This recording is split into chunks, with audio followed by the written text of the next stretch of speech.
So that's what the 49ers did, obviously, 2 weeks ago against the Miami Dolphins. We're going to go back to what the Buffalo Bills did on defense against the Miami Dolphins in week 3. And a key piece, like I mentioned before, the conversation of, well, what after what the Chargers and the 49ers did with press, I hope the Bills do the same, or will the Bills do the same? They already did. So if there's a blueprint for showing or slowing the Miami Dolphins offense down, the Bills already have it. This is from Robert Mays from the Athletic Football Show. Tremendous podcast with him and Nate Tice. So when the Dolphins faced the Chargers last week, the Chargers had 35% press coverage for the Chargers, 35% press coverage versus Miami. That's the second highest press coverage rate the Dolphins have faced in a game this year. Week 3 against the Bills, it was 40%. So everybody's talking about how much the Chargers were pressing the hell out of Miami. That's not even the most that they faced all year. The Bills did it. And if you think about it, because Miami's offense was on the field for not a lot of time with how much possession the Bills offense had, they were getting pressed left and right and left and right. So this first play here, you're going to get a 2-by-2 formation, which will turn into a 3-by-1 once the motion happens. And the Bills respond with Meg coverage from Christian Benford with a soft shoe press. Again, soft shoe press means you're mirroring the wide receiver on the snap rather than a true press or a kick step read. Yeah, getting physical right on him and getting on him right away. The Bills defense is in match quarters coverage here on this one. And you'll see Benford maintain physicality in the route. He's on the bottom of the screen here. This is the one early on. He gets flagged on this play. But again, you'll see, I don't know why I wrote knacking. That's not great, but whatever, doesn't matter. But you'll see Benford there. So again, Benford is backing off because it's a 2-by-2, much like what the Niners do with their rules. And then all of a sudden you get the motion. So what does Benford do? He comes up, forward, you see the communication from DeMar Hamlin. He's got him. Soft shoe, ride him, get physical at the top. He gets a little grab. I thought this was a tough call to throw a flag on this one. I'll be honest. I think he was being lazy. He played this really well. I think not lazy at the top. Hand exactly the hand on him through the stem of the route, no problem. But you are in front of him, you're in phase. You have position.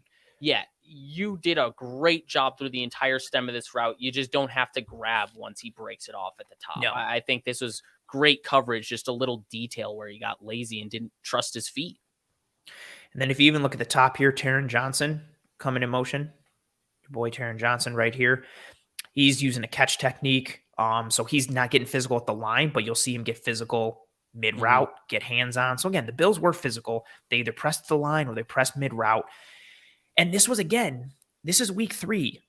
This is very early for Christian Benford and Kyer Elam. They're both rookies, and they're coming out here being like, you know what, cool, we're going to challenge the hell out of these Miami receivers. I think it got lost in the conversation because everything was so, well, the heat and the sun and how the game ended and everybody, dropping out because of injury or heat stroke or whatever the hell. And I think that narrative took, not that it was incorrect or shouldn't be talked about, but that narrative started to take more precedence than what the Bills defense did. But again, sample size was involved.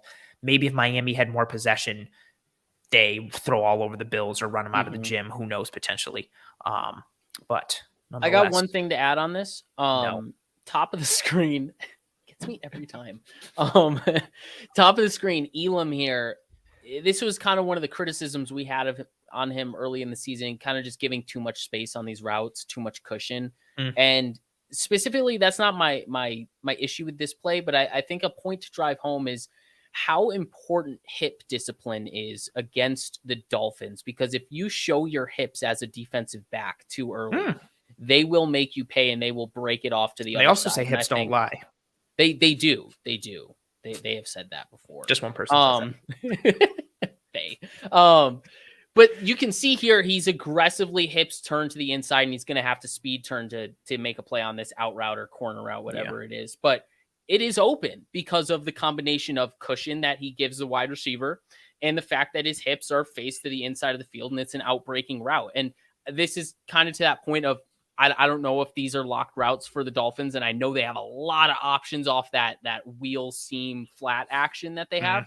I don't know how much so for a play like this, but that's kind of the idea of you don't want to get caught being so overzealous with where your hips are. If you're aggressively showing hips inside, like if they have an option, they're Waddle and Hill, they're going to break it off quickly to the outside, and you're not going to have a chance, no matter how effective you're going to speed turn or whatever it is and how fluid your hips are. If hips don't lie and hips inside. It's true. You know, that I don't even need to eat. I do wonder with like, because so as Elam is watching Tua here, and this is as Hill is breaking out. Right. And it's over at that point. I would like to see, like, if Tua made this throw, I would love to see, like, how quickly Elam breaks on this based on his hip position and based on his body position. I also love, again, he's just at a disadvantage right there. He is. This isn't as deep as Warner, but when we talk about match coverage, watch Tremaine Edmonds. He's picking up number 3, whoever comes inside here. Watch Tremaine Edmonds pick up his man. Clamps. Yep, all over that one. I mean, most routes on this play were matched pretty well, so it was a good job. But this is what you'll see if he's sitting, this is fantastic. But also, if we're running here and Gesicki continues upfield and like someone else is crossing, then he's got to have eyes. Does he get caught? Does he get matched? Is he going to have to drop off and pick off the underneath guy? Right. I didn't mean to continue dragging that. I made a whole mess. But yeah, match coverage piece for the Buffalo Bills, again, similar to what you had with the San Francisco 49ers. Now, let's move on to our next play here. I'm going to go to play 3 here for the Buffalo Bills. So this is 3rd and 2. So again, situation is going to play a role. You're in 3rd and 2. You want to close down the space. You want to give no quarter, not coverage, no space, no room. You want to close everything down, squeeze windows, anything and everything. Watch what we get from the Bills on this play. Again, 3rd and 2, you got press across the board. And like I mentioned there, granted, plays a role. But look, Benford, Taron Johnson, Kyer Elam in the face of everyone, line head up. Matt Milano makes an amazing play. Stop on 3rd down. So granted, this is a run. But if this is a pass, this is straight up press man for everybody. And everyone's sticky. You can say even Edmonds is taking the fast motion out of the backfield. So I think I remember watching this play and like early on in the season, and I was like, oh, okay, the Bills have confidence on 3rd and 2 to go press 2-man. And this is week 3. And I'm like, oh, okay, this is not something I was expecting for the Bills. And like, this is kind of the idea of, you know, why you draft a guy like Elam and a guy like Benford, the ability to get physical at the line of scrimmage, but also have the recovery speed for guys like Hill and Waddle to, you know, if they get past you on the press, can you make up for it? And those safeties on the back end, can Hamlin and I guess this time around Poyer, can you help on your deep halves? So I think seeing this on tape as fans, you should be encouraged to know that the Bills have the confidence in the horses that they have to run an aggressive play call really on 3rd and 2. And obviously this isn't a blitz or anything. It's not aggressive on that end, but it's aggressive from the back end. What you're expecting those guys to do on the back end in press, knowing, okay, you got help from your 2 safeties. That's it though. You got to be physical and you got to be sticky. Yeah. You got to win. And that's a scary proposition. Like, dude, here has a 2-way go. Yep. This is freaking Jalen Waddle. Like, right. That can get scary. Like, I would not be comfortable. Tyreek Hill, like Hill's coming in and Hill's coming out of the backfield. So, like, even if I mean, I think the advantage potentially based on spacing, but even if Tua keeps it and checks it down to Hill, and all of a sudden it's Hill versus Edmonds and all this space, and all he needs to do is get 2 yards. I'm not necessarily expecting Edmonds to make a play, but I'd hope he does. You know, with the picture we have right there, it's tough. Yeah. So this one I just wanted to show again. Christian Benford and Kyer Elam were the corners for this game. This is the game after Dane Jackson hurt his neck against the Tennessee Titans. So Dane is out. Trey White is still out at this point. He's not even a thought. Benford gets hurt. He hurts his hand. Jamarcus Ingram comes in. So now you're thinking, okay, well, Jamarcus Ingram is in. They're going to have to stop with, you know, this potential action. Whatever the game plan is. Yeah. Oh, we got to stop doing this. Like, they're going to have to tweak some things. They're not going to be as physical. False. Jamarcus Ingram is actually even more physical. Granted, that's his game. But watch Jamarcus Ingram on this play. You've got Ingram on the bottom. Watch him press the ever-loving hell out of Tyreek Hill. He just jacks him up and forces him inside. Yeah. I love just how physical. And again, you get that opposite. So look where Elam is up top. So Elam up top, he's in that press initially, but he gives more of a soft reroute at the top of the screen. So you've got that press look from both corners, But whereas watch the difference on the snap. Ingram comes forward and he makes contact. Elam is more of that soft shoe piece. Mirror He match.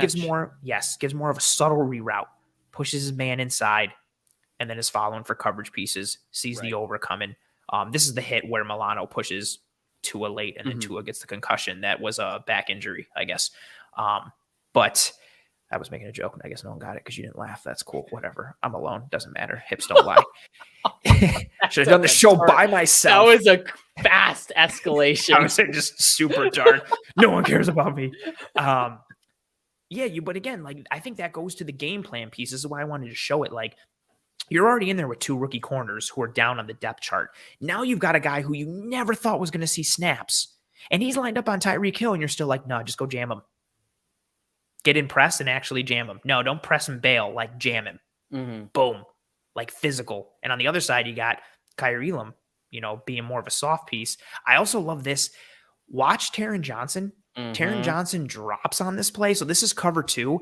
Taron Johnson is playing as the deep half player, and Jaquan Johnson plays as the hook curl defender. So instead of your 2 safeties splitting the field and being, one half and one half, you get Taron Johnson and DeMar Hamlin doing it. I love when the Bills do this. I think it's just creative. It's a little coverage tweak. Look at it.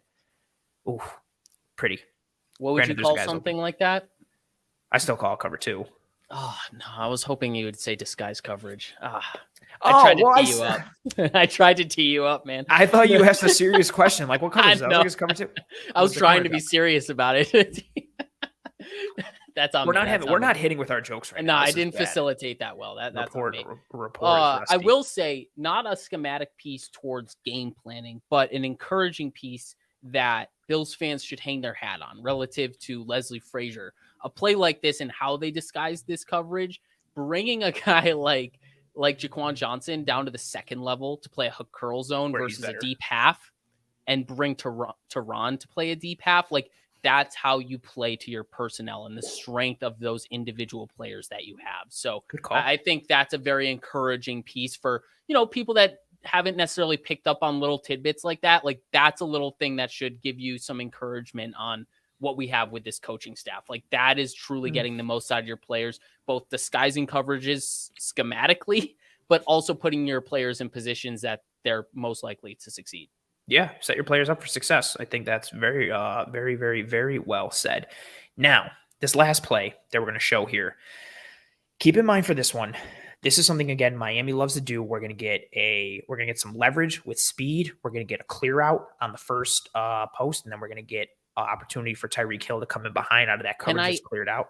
Can I add that? This is where the relation to hips don't lie. Yeah, the hips don't lie comes back in, where if you're too overzealous and you're showing your hip direction too early, it could come to bite you. This is that play. Yeah, there's tons of gators in Miami, and you'll get bit real quick. You don't want to get bit. They're also snakes. Some are poisonous, some are not. You don't want to get bit if your hips aren't telling the truth. There's a chance you're going to get bit. They'll come after you. I'm changing the name of this episode to Bills versus Dolphins. Hips don't lie. Everybody's going to be like, what? So you're gonna. What are they doing? Is Shakira fans? I was gonna say, is this a Shakira podcast? So you're gonna get the motion into a 2x2, or not into a 2x2. You're gonna get the motion from Hill into that 2x2 with a little bit of the hip action there from. So it's not even a 2x2, it's 3. You're gonna get leverage created with speed. The Bills are gonna play outside and deep. That's the most important part for this. Watch what Taron Johnson does. Watch what Kyrie Elam does, because it's going to tie into what the Los Angeles Chargers did in the next clip we are going to show. Watch what these 2 defenders do who are highlighted right now. So you're going to get the motion from Tyreek Hill, and all of a sudden you just have a single tight end on that side. It becomes basically a 3x1 because Ingold is hipped off, but it's only a 2-man route. Hill goes. Look where they're playing. Deep. Respecting that over the top. Taron Johnson is a little shaded inside, but because he's opened up to this side, he's playing like he's leveraging over the top. He's making sure he doesn't get beat. And again, to his point, like if we started from the beginning, look at the pace that Tyreek Hill is coming with across this field. Like you have to match that. Yeah, he has a head start. You don't. Boom. And look at, what did we show earlier with and we're going to show it against the Chargers. what do you see here on this play? You get this first route that's going to clear and create all this space. And what is Tua? Tua's a window thrower. He gets this window, and all he has to do is hit the wide open guy who literally has tons of space because this has cleared out all this, and all he has to do is throw to a spot. And this throw, honestly, isn't even, I don't want to knock it. Hill has to settle. This isn't thrown, and he catches it in rhythm. Like, he just settles. Tua throws to a spot. Hill catches it. Boom. And this is going to be the opposite of what we see with what the Chargers did. The Bills played more outside and over the top, whereas the Chargers played underneath and inside, which we're going to show in a minute. This is another example, too, of where that second level depth comes into play. And obviously they get brought forward by the run action. By that run action. But, I mean, we saw that once from Warner, and that's kind of the difference where it's like, okay, you take those one or two read steps forward, but how are you recovering backwards? Is your head on a swivel? Can you identify the routes around you? And obviously, there's only two routes. There's literally only two routes. So if you see nothing, just bail. Just bail and get in that window. And we know how much Edmonds can impact passing lanes. So I hope we've learned from this, or a play like this. And obviously, it's really tough in the moment, especially with run action, because it's going to make it more difficult for that second level to really influence the passing windows. But I think this is a prime example to show how even when that middle of the field gets open by these concepts to clear it out, the second level can still have the final say about it. Yes.